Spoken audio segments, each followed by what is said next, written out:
I'm so thankful to be here this morning in Mountain Home.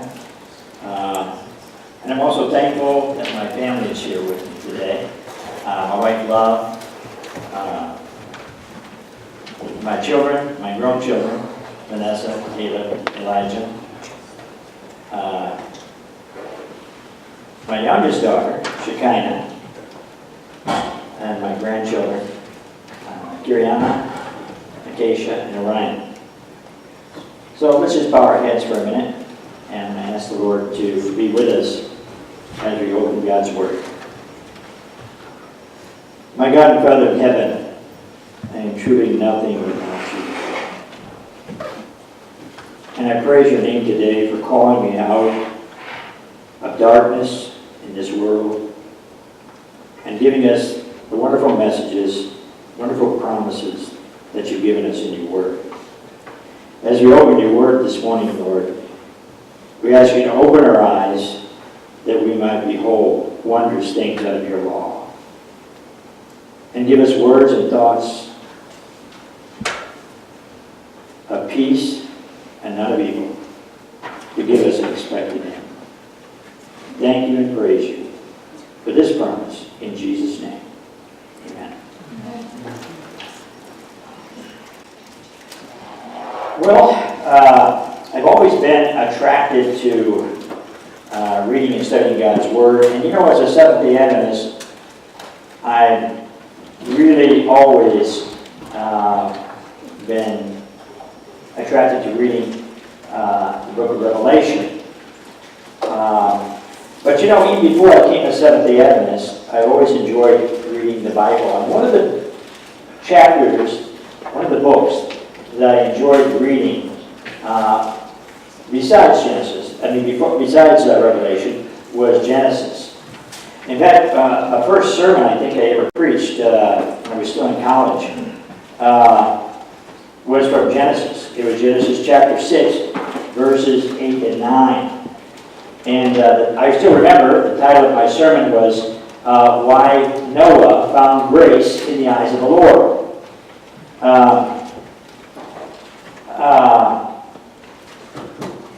When I returned here, after many, many years, I returned here from Thailand in 2015.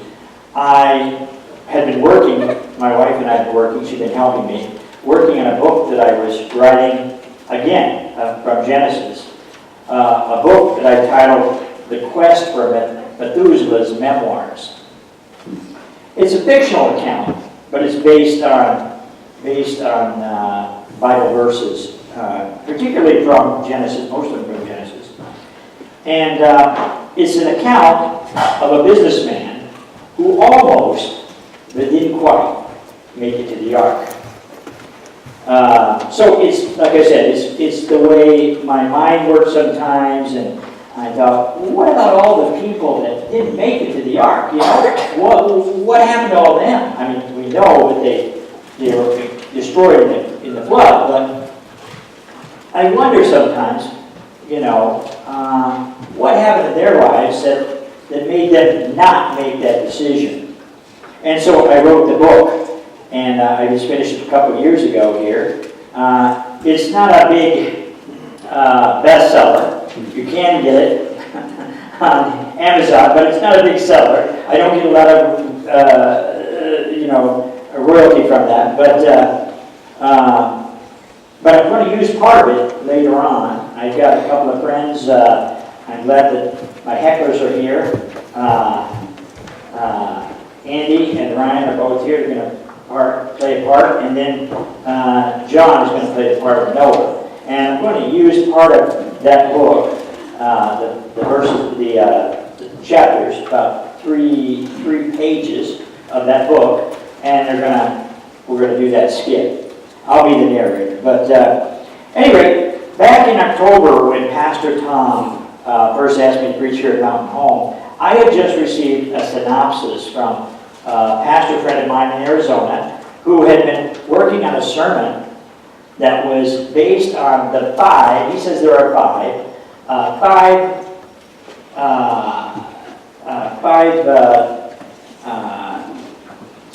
times prophetic times, starting with the Bible and going on into the last days, our days. And he says there are 5 time periods. And those time periods, the way he says, those things are 2 things that happen when these time periods are outlined in the Bible. Now, most of us know we focus as Adventists, we focus on the 70 weeks, we focus on the 2,300 days, ended in 1843, 1844 area. But he says there's 5 time periods, and he kind of a little bit outlines those in his synopsis of this sermon that he was going to preach. So I kind of looked at that and I thought, wow, I don't want to preach that because that's a long sermon. And they probably cut me off after 30 minutes. So I want to shorten it up. So I thought, well, I'm just going to take one of those time periods, and the one I chose is Genesis, naturally. He says that 2 things happen. One, God sends a prophet to begin prophesying about a time period. And the second part of that is that God uses not usually the same prophet, but in most cases another prophet later on in that time period. Toward the end of that time period, that prophet rises up and applies that prophecy to the very time that he's living in. Okay? And he says that this catastrophe, this is going to happen now at this time. And it's fulfilled right now. Now, Orion read a couple of our scriptures this morning. Amos 3 verse 7 says, "Surely the Lord will do nothing, but he reveals his secret unto his servants, the prophets." So that goes along with what we're going to be talking about, is God doesn't reveal things except through his prophets, but the second part says, Deuteronomy 29:29, and it says, "The secret things belong to God. But the things that he's revealed belong to us and to our children, that we may do all the things, all the words of his law." Now, like I said, I'm just going to look at the first time period, and later we're going to look at how this also applies to the time we're living in right now. So even the first time period still also applies to us living in these last days. So this might be new to some people that have never heard this before. Others, you've forgotten this, or just haven't thought about it for a long time.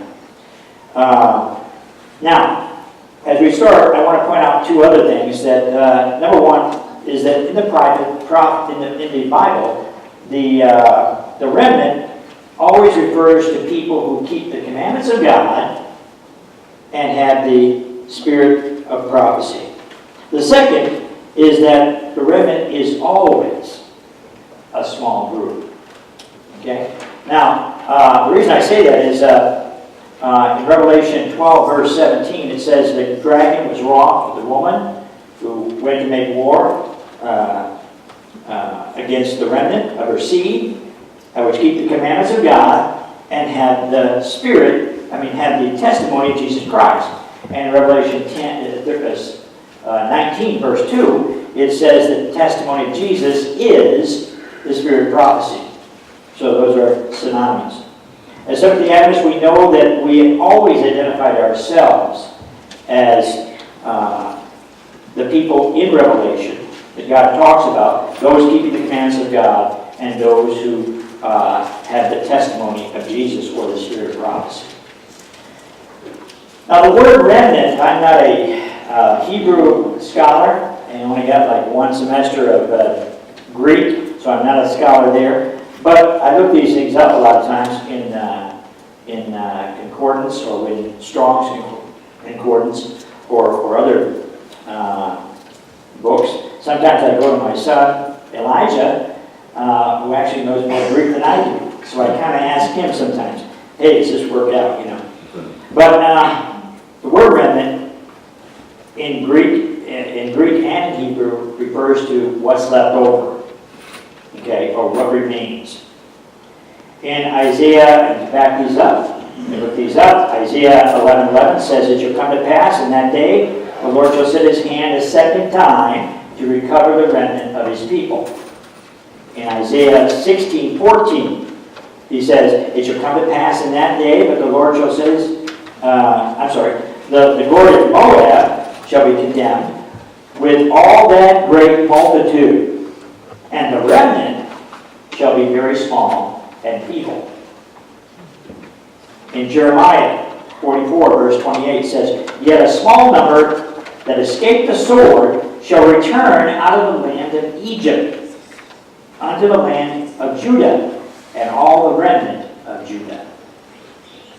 In the New Testament, Paul reinforces the idea that the remnant is a small group, a very small group. Isaiah in Romans 9, verses 27 through 29. He says, Isaiah also cries concerning Israel, though the number of the children of Israel shall be as the sand of the sea, yet a remnant shall be saved. For he shall finish the work and cut it short in righteousness, and shall short the and because of short work will the Lord make upon the earth. And as Isaiah said before, except the Lord of Sabaoth had left us a seed, we had been as Sodom and been like unto Gomorrah. So I said today we're going to focus on the first remnant and the first Old Testament prophet, which applies the time period and the catastrophe coming to the world, was Noah. In Genesis chapter 6, verse 3, it says, And the Lord said, My spirit shall not always strive with man, for that he also is flesh, yet his days shall be 120 years. Now, that is not a reference to how long individually people will live. Because obviously Noah lived much longer, his sons lived much longer, and even 400 years after the flood, people lived much longer than 120 years. 400 years after the flood, Abraham lived to be 175 years old. So it's referring to something else.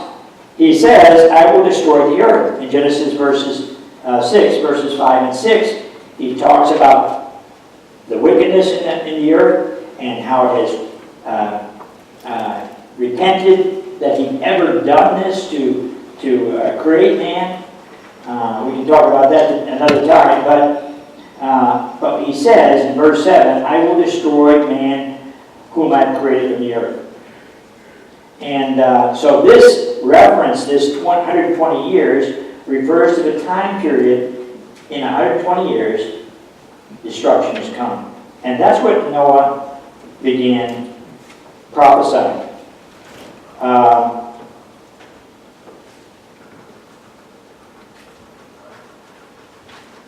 It is this generation of Noah that he preached this catastrophe that is going to happen. So to make things earlier, a little easier, and I'm going to go ahead and ask you, EJ, or Caleb, can help me. I created a chart. As Adventists, we always watch the charts from evangelistic meetings where they have the head of gold and silver and brass and so forth. Mine's a little different, not quite as flashy as that, but I made this so everybody can kind of see. This is a chart. Try to get it out there. We'll try to.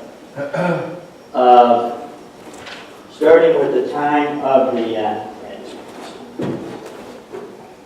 Okay, should be okay. Yeah. And so this is a chart of that time. As a teacher for many years, I can't see everybody right now, but hopefully you can see the chart. As a teacher, I learned many years ago that the things that you see, as well as you hear, makes more impression in your mind. It helps you to understand, helps you to remember. And so what you see and what you hear is something that you can understand. So I made this timeline. Took a little time. My wife kind of helped me a little bit with this. But it starts with Adam. Starts with Adam. I put it as the year of 0. And I go on. And basically I took what was in the Bible. It talks about each one, how long they lived, when they had a son. Now, it does not mention all the other sons and daughters, their dates. It says that all these people that are mentioned in Genesis, it says, and Adam had sons and daughters and so forth, but he died when he was 930 years old, and so forth. So this chart shows that. You can see from this chart that Adam lived 930 years. He saw his son Cain kill his other son, Abel. We don't know the year that happened. In fact, we don't know when any of his other sons or daughters lived or died. Only that this does is it kind of going in the genealogy, leading up what it does in the Bible, all the way to David and to Abraham, to David, to even to the New Testament, up to the time of Christ. And so that's what the Bible focuses on. These is the genealogy that ends up in Christ's genealogy. Okay, so we have Adam, we have Seth, we have Enos, and so on and so forth. So you can kind of see that as I'm talking about this. Adam lived 130 years when Seth was born, and he was the promised one, or the promised one promised in the genealogy leading to Christ. It says that Adam basically lived almost 1,000 years. Long enough to see all of his sons, all of his daughters, his sons, grandsons, and granddaughters, and his great-grandchildren, all the way down to the 9th generation. That is, all the way to Lamech. Now, Adam did not live long enough. I won't go through each one here, but a couple points. You can make your own points as you see this. Adam did not live long enough to see the birth of his grandson, Noah. He died before Noah was born. He was still alive when Lamech was born, the son, the father of Noah, but he had already died before Noah was born. He also did not live long enough to see Enoch translated to heaven. He did see him be born, but he did not see him translated.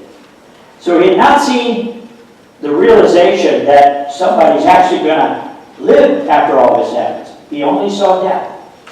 And he only saw sin in his sons, daughters, grandsons, granddaughters, great-grandchildren, and so forth. Now, we won't spend a lot of time on this, but if you want to read more about this time period in the book of Prophets and Patriarchs and Prophets, chapter 6 and chapter 7 are particularly good. Chapter 6 is a chapter called Seth and Enoch, and chapter 7 talks about Noah and the flood. 2 great chapters of that book. Now, here's the thing that always comes to my mind as even before I became an Adventist, but particularly after I saw some of the artist renditions of what it must have been like in the time of the flood. When the rain fell, and that's why I wrote this book, Quest of Methuselah's Memoirs. When I wrote this book, was the thoughts I had in my mind was like, I always see these pictures of, there's about 20 people around, and they're flooding, they're trying to keep their dog paddling, or they're banging on the ark, let us in, let us in. And then in other pictures you see maybe another 10 or 20 people clinging to uprooted roots of trees and clinging to mountains and rocks and so forth, and they all perished. But I've always always wondered how many people were alive at the time of the flood, but didn't make it to the ark. That was the idea for my book. Now, we can't really know for certain, but there have been a lot of people who've estimated the number of people who lived or perished at the time of the flood. Starting with one man and one woman in the time 0, and going all the way to 1,656 years, 1656, the year of the flood. Mathematicians have estimated that we're anywhere from 750 million. No, not 20, 30 people clinging to rocks. 750 million people, or as many as 40 billion with a B, 40 billion people that were living at that time. Now, that's based on the longevity of their lives. It's based on the time that they were able to reproduce, procreate, and they come up with those things. Now, it varies, but they've also used a population rate. Currently, we have a population rate, by the way, of 0.012. It's 12 thousandths. Based on that, if we apply the same population rate that we currently have, there would have been about 750 million people at that time in the 1656 years. However, if it increased only 1,000, in other words, going up to 0.013 instead of 13, there would be about 40 billion people. So we're not going to be able to nail that down, but people who know more than me have studied this. There's a guy by the name of Henry Morris, no relation to me that I know of, by the way, but he's a theologian. He studied this, and he put all these factors in about the time that people lived and how long they lived and so forth. And others have used the Bible and what's called a MADCAD 7. MADCAD 7. I don't know how that works, but they believe the population was somewhere between 2 billion and 11 billion. So it's a little different than what you see when you see those artist renditions of people knocking on the door, let us in the ark, probably was a little bit different. Now, what they also do is they take into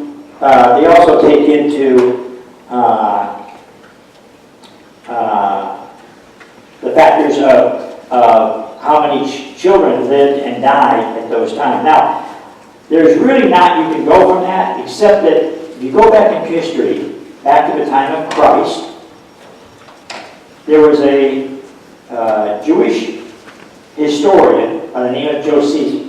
You've probably heard of it if you've done any research of that time, around Christ's time.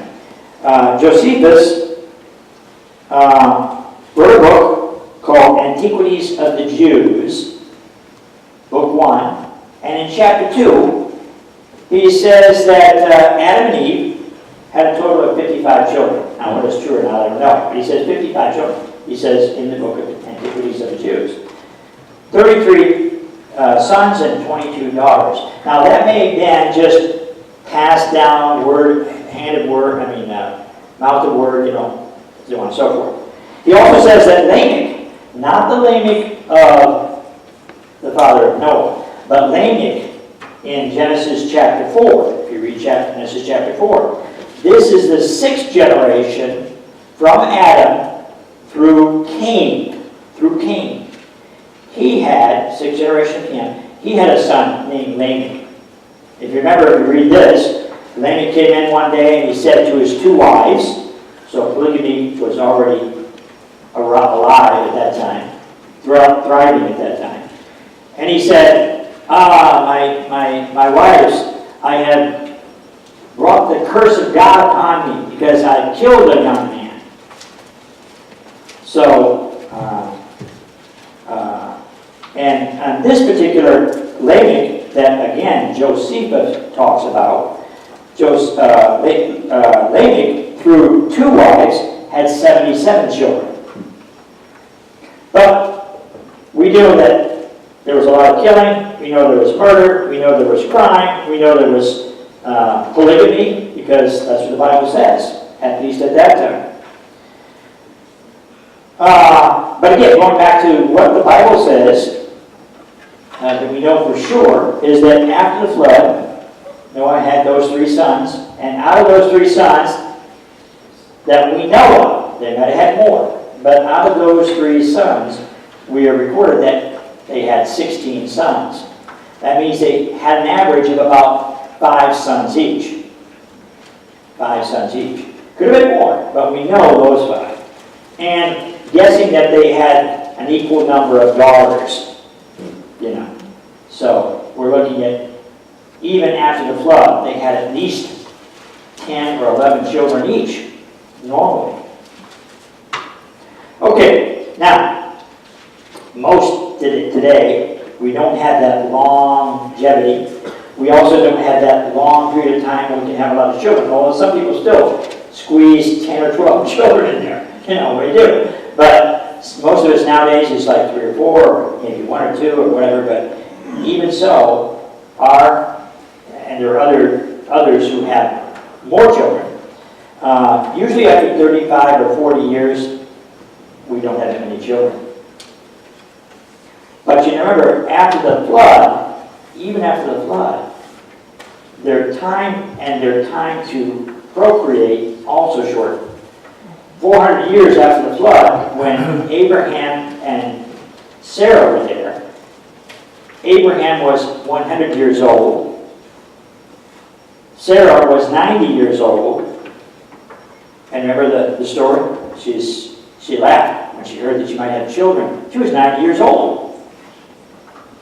And she said, I'm too old to have a child. I don't believe that. I don't believe I'm going to have a son. So now maybe I've erased the picture from your mind that it was just a small number of people that perished in the flood. I want to change gears just a little bit and imagine what the time was like in the time of the flood. And I want to ask my friends, Andy and Ryan, and are you going to do it, or is Ryan doing it? You asked me to. I did ask you. I don't know if are we gonna, okay. Yeah, Alex is going to be the heckler then. Okay, thank you for being a heckler. That doesn't happen often. And Noah John is going to be Noah. All right. So, as we're coming up here, Jesus said, "And the days of Noah were, so will be in the coming of the Son of Man. For as they were before the flood, carrying on their daily lives, right up until the day that Noah entered into the ark." Now, I would like you to just close your eyes for just a minute and imagine, or you can sit there, you don't have to close your eyes, but imagine that you're seeing Noah's ark for the first time. You recognize it because even though you may not have seen it, you lived close by and you've heard about it, and now as you see it, it's a gigantic ship resting in the valley. You can see a handful of individuals working around the ark. They're carrying objects up the ramp into the ark. And there's a few other dozen people who are standing around. They're not helping. But they're listening to Noah as he preaches. And they interrupt him with rude and mocking remarks. Because the God of heaven has seen the great wickedness of this generation, he will destroy the world with a flood. The heavens will open, and water will fall from above, and the springs on earth will pour forth until even the highest mountains will be covered. But the Lord God is gracious and has provided a way to escape. Yeah. Just pull all your livestock and my sheep. Now, if water does come from directions, come from the sky, I want you all to start paddling. But Noah doesn't respond to their laughter, their scolding. Instead, his face reflects the pity of those assembled. He sadly continues with his words of pleading for them to avoid the coming destruction. Look at the evil that is continually demonstrated by the hearts and actions of your fellow men. Every day we see or hear about crimes more horrifying in number, more brutal and vicious than the last. Things cannot continue as they are. That's why the Lord... Stop talking, Noah. I'd rather hear about a murder anywhere than be bored to death by one of your endless sermons. I've been hearing you preach about a supposed flood for more than 100 years. You're absolutely out of your mind, Noah. Your warning about a flood is ridiculous. None of us has ever seen water falling from the sky. Even if every man here today was to begin carrying barrels of water, 100 barrels of water a day, and we poured it on the ground near your ark, it wouldn't be enough to float your boat. It would just make our valley muddy. Hey, do us a favor. Pull that ark out of here, you fruitcake. Yeah, take it to the Hattle River and see if it floats. Better yet, just drown yourself. Don't you see? Don't you see? Our Creator has provided a way to escape to flood and destruction that is coming upon the earth. Our Father in heaven can read the hearts of men. He knows that what lies within your heart, and He wants to change it and save you. Do you think you and your family are so pure and holy and better than us? Your sons are no better than us. We've never killed anybody, and we don't steal. But you say that God will destroy us all if we don't take a trip in your boat. What a hypocrite. No, he's no better than us. Noah's folly will sit here in the valley long after Noah's dead. Okay, now you can open your eyes. Maybe you're thinking, thank you guys, by the way. Maybe you're thinking, oh, if I've been there, Sorry. I would not be among those people. If I'd been there, I would not be heckling Noah. But I'm sure not everyone who lived there around Noah did not ridicule him. Some people were just caught up in their daily activities, and they just ignored him. Matthew 24, verses 37 through 39 says, "But as the days of Noah were, so shall also the coming of the Son of Man be. For as the days that were before the flood, they were eating and drinking, marrying and giving in marriage, until the day that Noah entered into the ark. And they knew not until the flood came and took them away. So shall also the coming of the Son of Man be." Just as it is today, everyone's not a skeptic or a heckler. Just like today, some people in those days, and these days also, just don't want to be bothered about the news, what's happening around them. Some people think that just like Peter, when he says in 2 Peter chapter 3, verses 3 through 7 rather, he says, "Know this, in the last days there will be scoffers, and those walking after their own lusts. They will say, 'Where's the promise of His coming?' Since everything is just going on the same as it has since creation of the world. But they are willingly ignorant of this. The world that existed then was overflowed with water, and they perished. But the heavens and the earth now is reserved for fire against the day of judgment for ungodly men." In the skit, we saw and heard that there was a small group, a remnant, a small group, carrying into the flood. They were working around the ark, and they were carrying things. They were preparing for the day of judgment. That may be the very first preppers, by the way. But preparing for the day of judgment that was coming upon that generation. There was a larger group that was not helping.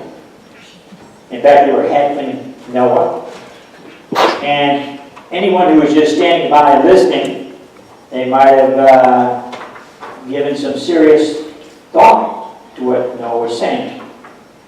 Do you think it will be any different now, or think it will be any different the time just before Jesus returns?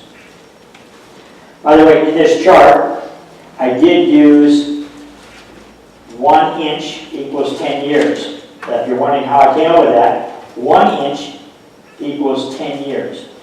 At the beginning of the, for those on this side, you'll see there's a small chart here where on that side, you'll see the same thing I put on that side, where I divided it into 20, 40, 60, 80. I'm right here by the 60, between the blue and the purple. That's how short my life is compared to all of these antediluvians. And you can put your own in there, whether you're a teenager, or you're 20, or you're 40. My wife keeps looking at that one, by the way. She keeps looking at that one right there, because she's almost 40, so she looks at that. Half my life already. No, that's not necessarily true. But anyway, so I put those on so you can gauge it in your own mind what your life is like compared to those people who lived before the flood. If you're not seeing yourself small enough, listen to what God's Word says about life. You know, today we read part of this, I think in Sabbath school, in Isaiah chapter 40, verses 6 to 8. The voice said, "Cry."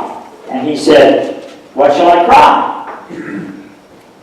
All flesh is grass, and the goodliness thereof is as the flower of the field. The grass withereth, the flower fadeth, because the Spirit of the Lord bloweth upon it. Surely the people is grass. The grass withereth, the flower fadeth, but the word of our God shall stand forever." A little bit farther in Isaiah, he says again, Isaiah 64, verse 6, Isaiah says, "But we are all as an unclean thing. All our righteousness are as filthy like rags. But we do fade as a leaf. Our iniquities, like the wind, have taken us away." In Matthew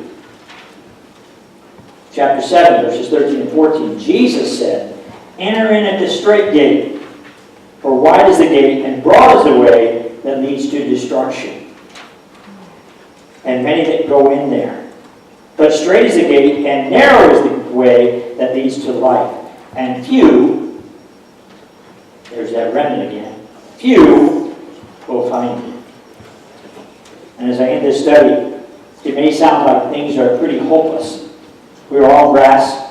Our righteousness is as filthy rags.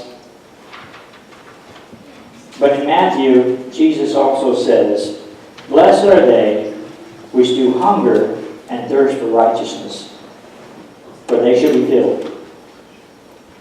In Isaiah and in Jeremiah,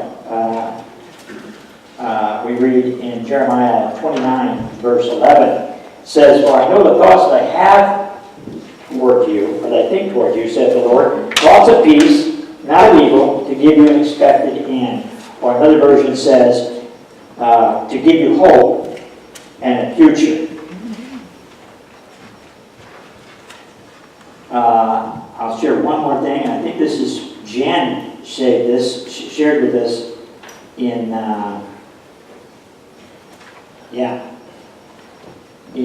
Sabbath school.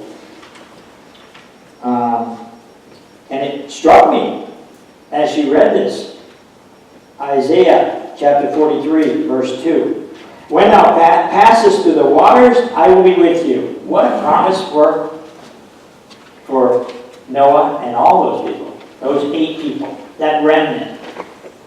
"When thou passest through the waters, I will be with thee, and through the rivers, they shall not overflow you." The second part is for us. "When thou walkest through the fire," we applied it there to the 3 worthies, the 3 Hebrew worthies, but also to us. Because when thou walkest through the fire, thou shalt not be burned, neither shall the flame kindle upon thee. So these are promises. The Bible is so many promises. Every single one of us probably is a relative, a loved one, a close friend, an acquaintance, who is just going through their daily lives, unaware that we are living in the very last days of Earth's history, that soon a catastrophe is coming, and very few are ready for it. It is my prayer that each of us will be ready for that great day, along with our loved ones. And I'd like to close. My wife is going to come up and sing for us a song that we were talking to the other day. She said, you know, there's a song, and it's a song called Still. And it's based on Psalms 46, which is a great song. But a particular one is Psalm 46, verse 10. It says, be still and know that I am God. I will be exalted among the heathen. I will be exalted in the earth.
Closing song. Thank you.